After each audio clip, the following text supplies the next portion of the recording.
Bom, tia, primeiramente eu queria parabenizar a senhora pela iniciativa de estar promovendo aí um canal político que tem o intuito de informar as pessoas sobre política e aproximar mais as pessoas desse meio. Eu acho que é sempre benéfico quando a gente tenta promover alguma iniciativa que tem de fato o propósito de transformar a sociedade de alguma maneira. E hoje em dia a gente está vivendo num ambiente político muito polarizado. As pessoas elas somente conseguem se informar a partir de posições que são de apenas um espectro político, muito em razão do papel das mídias sociais, que filtram ali apenas os nossos interesses e dispõem as informações apenas com base nos nossos interesses. Então, é necessário sempre que a gente tenha acesso às fontes de informação mais variadas possíveis, principalmente se elas forem conflitantes, para que a gente possa desenvolver assim a nossa própria linha de raciocínio. Então, eu tenho certeza que esse canal que a senhora está criando aí, ele vai alcançar a finalidade que ele se propõe, que é de transformar a sociedade de maneira positiva, contribuindo com um debate amplo, democrático e que respeita o pluralismo político e o pluralismo de ideias. E eu fui solicitado para fornecer minha opinião sobre como é que se dá a transparência dos poderes públicos no Brasil. E o que eu posso dizer é que a transparência ela se constitui como um dos pilares da nossa democracia. Então, é fundamental para a gente alcançar uma democracia de qualidade que a gente tenha transparência sobre todos os atos do poder público, pelo menos a um nível aceitável. E, sobretudo, que a gente tenha também uma sociedade menos desigual, para que as pessoas possam ter suas opiniões sem interferências externas e interferências financeiras. E, como eu falei, a transparência ela é um dos pilares da nossa democracia. Então, a democracia ela vive em ciclos, então ela sobe e desce constantemente. Então, a preservação da democracia é um dever fundamental de qualquer cidadão. A gente tem que sempre encontrar mecanismos de aperfeiçoar a nossa democracia. E em 2011, durante o governo de Dilma, nós tivemos a promulgação da Lei da Transparência Pública, cumprindo com o dispositivo que estava presente na Constituição, previsto no artigo 5º, não vou me lembrar o inciso agora, mas ele garantia ao povo acesso às informações públicas, com exceção das informações que são sigilosas e necessárias à defesa nacional. Então, com base nessa lei de transparência, os poderes legislativo, executivo e judiciário, eles precisam dar publicidade a todos os seus atos, por meio de site de internet. E lá nessa lei ela define também quais são os atos públicos que necessariamente devem ser publicados no portal da transparência. Basicamente são os registros das competências, com e-mail de comunicação das respectivas unidades, o registro das despesas dos órgãos públicos, das transferências e repasses, das informações sobre os procedimentos licitatórios,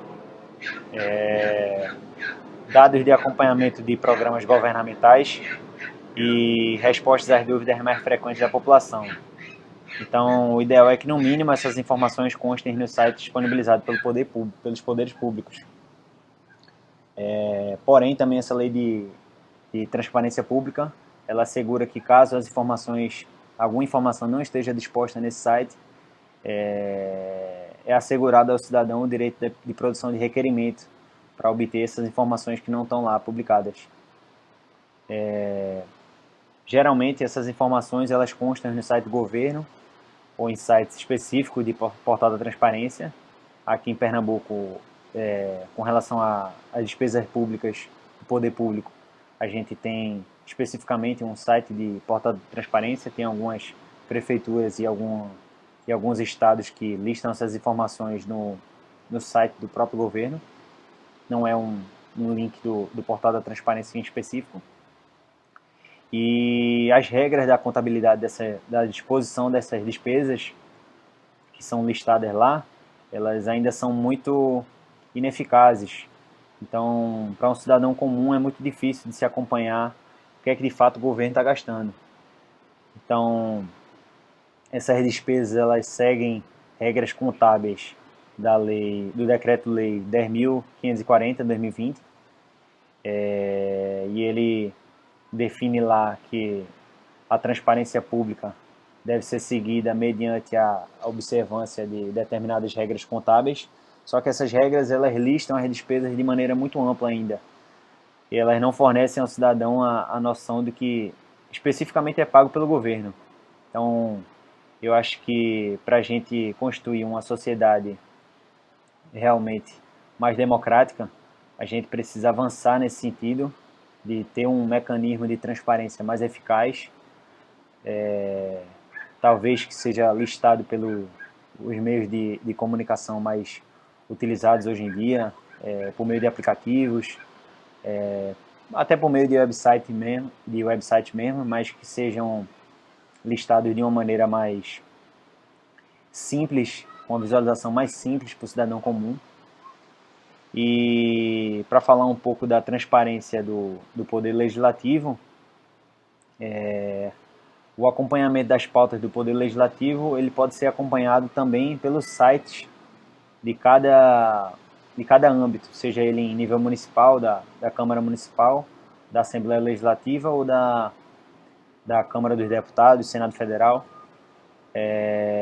Porém, também essa forma de visualização das pautas do Poder Legislativo, elas ainda também são muito precárias. Então, as formas de visualização são muito extensas. Você não consegue, de fato, ter uma visualização por relevância do que é que está sendo votado. Então, você não consegue distinguir lá se é um projeto de lei que está sendo votado importante para a cidade ou uma mudança de um nome de rua, por exemplo.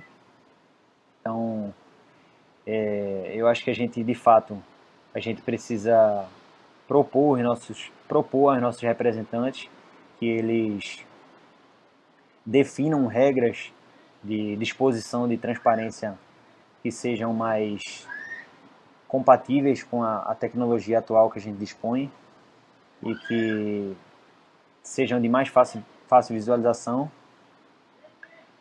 Hoje em dia a gente tem algumas iniciativas importantes nesse sentido. Eu acompanho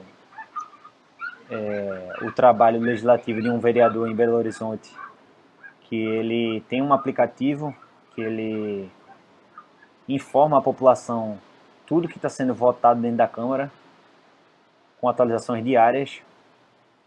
Inclusive, ele notifica a população para que a população participe, oferecendo a sua opinião de tudo que está sendo votado dentro da Câmara, que vote para dizer se quer que aceite ou não os projetos de lei. E eu acho que essas são iniciativas importantes aí que a gente precisa para que a gente realmente melhore o ambiente da transparência pública, além da definição de regras contábeis que sejam mais simples a visualização da população.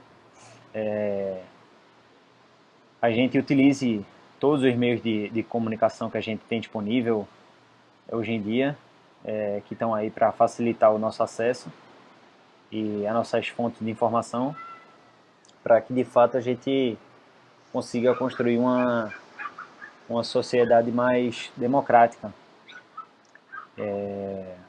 e participativa também.